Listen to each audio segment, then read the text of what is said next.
Confesso que a maior parte dos presidentes da história da República Brasileira são um desastre, mas me propus a tarefa árdua e até certo ponto inglória de detectar ao menos o top 5 de presidentes melhores ou mais razoáveis da história do Brasil. E eu quero que você acompanhe isso comigo. Está chegando agora? Se inscreva no Convergência S, curta os nossos vídeos se você gostar, compartilhe se gostar mais ainda e não deixe de deixar os seus comentários conosco. Acompanhe-nos no Instagram, no Facebook, Spotify e em vários outros lugares. Meu nome é Wellington Calegari e eu faço esse convite para vocês.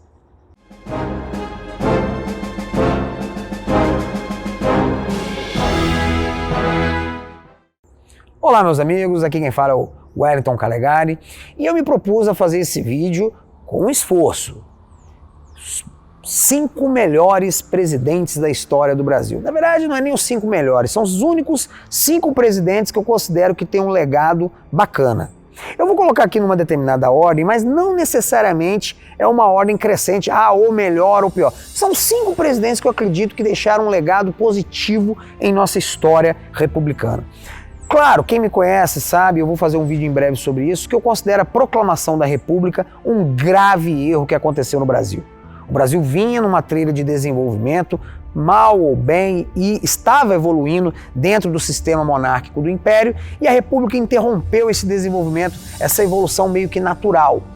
O Brasil teve uma década perdida de guerras, crise econômica, desastres, e até hoje não se encontrou com ordem, justiça e liberdade. Mas alguns avanços nós tivemos e alguns presidentes foram importantes na minha concepção para que isso acontecesse. Então vamos falar sobre eles. Bom, primeiro presidente que eu quero destacar, Campos Salles. Campos Salles governou o Brasil entre 1898 e 1902. Ele é considerado o pai da política dos governadores. Por que Calegari Campos Salles? Bom, normalmente a gente vê na história que Prudente de Moraes consolidou a República. De fato, as guerras civis, em sua maioria, acabaram no período do Prudente de Moraes, que foi o antecessor de Campos Salles, inclusive a Guerra dos Canudos. Mas isso não significa estabilizar o país. Quem estabilizou o país mesmo foi Campos Salles. Porque quando Campos Salles chegou no Brasil, à presidência da República, em 1898, vindo da oligarquia paulista, ele tinha 2 grandes problemas para resolver. Primeiro, o desastre econômico em que nos encontrávamos. O Brasil estava na bancarrota, sem empréstimos internacionais, com a economia quebrada. E o outro era total instabilidade política, com ameaça de golpes de Estado, revolução, enfim. Campos Salles heroicamente enfrentou esses problemas e os resolveu de maneira duradoura. Economicamente, ele foi à Europa com a cara e a coragem e negociou com os banqueiros judeus Rothschild o famoso Funding Loan, que é o quê? Uma concentração de toda a dívida externa brasileira em um único empréstimo feito pelos Rothschild. Lembrando, naquela época, início do século XX, não existia FMI. Então, quando um país quebrava ou ficava devendo, a situação era difícil. Um país poderia sofrer até mesmo intervenção armada, como aconteceram com várias nações da América Latina, Ásia e África, por conta de dívida externa. Campos Salles conseguiu renegociar a nossa dívida, deu como garantias a renda da alfândega do Rio de Janeiro. Mas isso foi uma perda de soberania, meu irmão. O Brasil já era um país muito fraco para enfrentar essas grandes potências. Ele conseguiu negociar o Fundo Loan e, mais do que isso, conseguiu sanear as contas públicas. Ele, juntamente com o ministro da Fazenda dele, o Murtinho, saneou as contas públicas, fortaleceu a moeda e deixou um país com as contas equilibradas para o seu sucessor. Como se não bastasse isso, criou um sistema político, a chamada política dos governadores, que deu um pouco de estabilidade para o Brasil até os anos 30. Calegari, mas a política dos governadores foi uma política totalmente oligárquica, coronelista. Como isso pode ser bom, meus amigos? Como todo conservador de verdade, eu sou realista. Num país em que 80% da população era analfabeta, uma massa de miseráveis, não tinha lugar para democracia, essa que é a verdade. Dom Pedro I e Dom Pedro II sabiam disso. A solução para você não ficar nos extremos da anarquia, porque você não tinha como ter uma democracia, ou da tirania dos poderes locais, é um poder moderador. Dom Pedro II exerceu com maestria o poder moderador no Brasil durante o segundo reinado. Mas com a República você perde a referência do trono imperial. Era preciso criar uma nova força moderadora dentro das próprias forças políticas. Muito difícil de se fazer. Salles encontrou esse equilíbrio na política dos governadores, que, vou dizer para vocês, foi a única vez na história do Brasil em que tivemos, de fato, um sistema federalista, em que os estados podiam, cada um deles, buscar a sua forma de governo. Claro, ficaram nas mãos das oligarquias, porque era a evolução deles nessa época. Até o mais rico e evoluído deles, São Paulo, ficou nas mãos de uma oligarquia. Mas isso tinha uma vantagem de quê? De permitir que cada estado encarasse sua realidade a seu modo. Obviamente que havia muita corrupção nisso, obviamente que o governo federal atuava favorecendo esta ou aquela oligarquia, mas, repito, nunca houve tanta autonomia nos estados brasileiros quanto nesse período da política dos governadores. E detalhe, alguns estados como São Paulo tinham oligarquias realmente esclarecidas. O estado de São Paulo deu um salto econômico na República Velha, assim como o estado do Paraná, assim como o estado do Rio Grande do Sul. Então, a oligarquia paulista, ela foi responsável por dar início à Revolução Industrial em São Paulo, sem ter que arcar com o ônus tributário que hoje São Paulo, assim como os estados mais ricos do Brasil, arcam com o governo federal. Havia mais justiça nesse sistema. Então, eu dou esse prêmio de um bom presidente para Campos Salles. 2.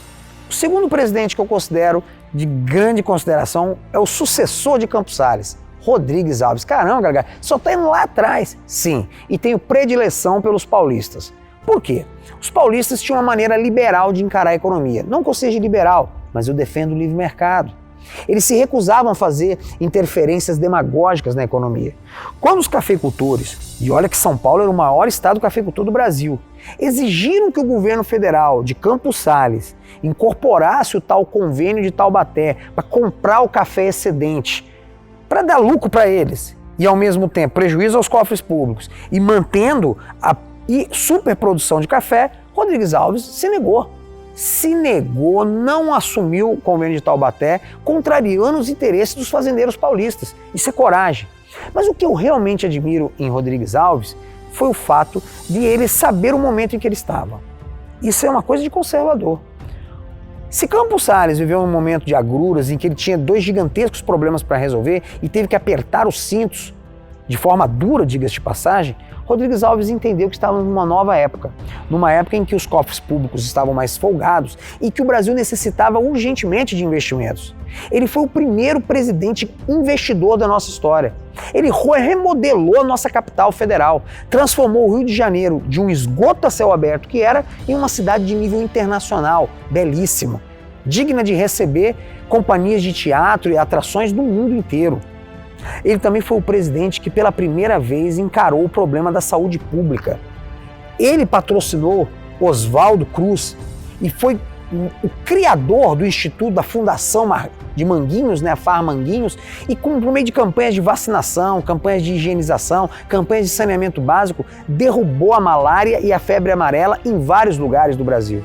Talvez precisássemos de um líder assim hoje para combater a dengue, chikungunya e até o coronavírus. Então Rodrigues Alves foi um grande construtor, foi um grande empreendedor e foi um presidente que manteve-se firme nos ideais que o levaram ao poder. Terceiro presidente que merece meu aplauso. General Humberto de Alencar Castelo Branco. Sim. Castelo Branco é, de todos os presidentes do regime militar, o único que eu admiro meio que sem ressalvas. Não que ele fosse perfeito, mas pelo menos ele era o único que tinha uma visão abstrata da realidade e ao mesmo tempo concreta. Enquanto que os outros presidentes eram muito que ingênuos em vários aspectos, Castelo Branco era um intelectual e os próprios militares reconhecem isso. Ele foi professor de vários militares e por isso era altamente respeitado no Exército Brasileiro. Foi o líder militar da Revolução de 64, ao lado do general Olímpio Mourão Filho, e ao lado de um líder civil, Carlos Lacerda. Então só por isso ele já merece uma recompensa. Ter salvo o Brasil do comunismo e da anarquia populista sindicalista promovida pelo presidente Jean Goulart, um corrupto. Outra coisa, em seu curto período de governo, de 1964 a 1967, Castelo Branco deu uma orientação à economia que não seria seguida pelos seus sucessores, mas de estabilizar a moeda. Seu ministro da Fazenda foi ninguém mais, ninguém menos que o grande economista Roberto Campos, que fez um ambicioso e bem-sucedido programa de combate à inflação. Derrubou a inflação, reduziu o gasto público, estabilizou a moeda e deu início aos primórdios do que seria considerado o milagre econômico brasileiro. Se tivéssemos mantido a política econômica de Castelo Branco, o Brasil teria mantido taxas de crescimento razoável de 5%, 6% ao ano por décadas e seríamos hoje uma potência econômica. Infelizmente, as forças do obscurantismo desenvolvimentista chegaram ao poder com Arthur da Costa e Silva e seu ministro da Fazenda, Delfim Neto. Com Médici e toda essa turma, o que vai acontecer? A prudência orçamentária de Roberto Campos é abandonada em prol de políticas desenvolvimentistas desastrosas. Tivemos então um tremendo milagre econômico de 5, 6 anos, com crescimento de 10, 12, 11%, mas que vai levar a um brutal endividamento externo, a hiperinflação e a década perdida dos anos 80. Por isso, meu apoio, meu voto também vai para o general Castelo Branco, Humberto de Alencar Castelo Branco. É um dos presidentes que eu acho que deixou um bom legado. 4.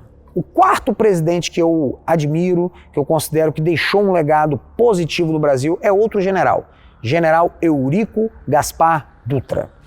Falar do Dutra é complicado porque ele apoiou o Estado Novo, ele tinha várias ideias bem fascistas e até nazistas, mas em 1945 ajudou a chutar o Getúlio Vargas do poder. E quando foi eleito presidente, diga-se o que quiser, respeitou a Constituição e deu início também a um ambicioso programa de obras públicas, de modernização do Brasil. No pós-Segunda Guerra, o Brasil tinha grandes reservas internacionais. Por quê? Durante a guerra, nós não tínhamos como importar muita coisa da Europa. Entretanto, a Europa precisava muito das nossas exportações. Borracha, couro, café, minério e por aí vai. Então o Brasil acumulou uma grande riqueza em divisas, em dívidas de países europeus conosco. Embora muito desse dinheiro tenha sido gasto de forma errada, mas teve o mérito de usar boa parte desse dinheiro para a modernização da infraestrutura brasileira e da indústria. Então tivemos uma grande expansão das rodovias, uma grande expansão das hidrelétricas. O Brasil deu um salto econômico que é muito pouco lembrado. Fala-se muito do milagre econômico e dos 50 anos em 5 do JK, mas esquece que os 5 anos do Eurico Gaspar Dutra também foram de crescimento.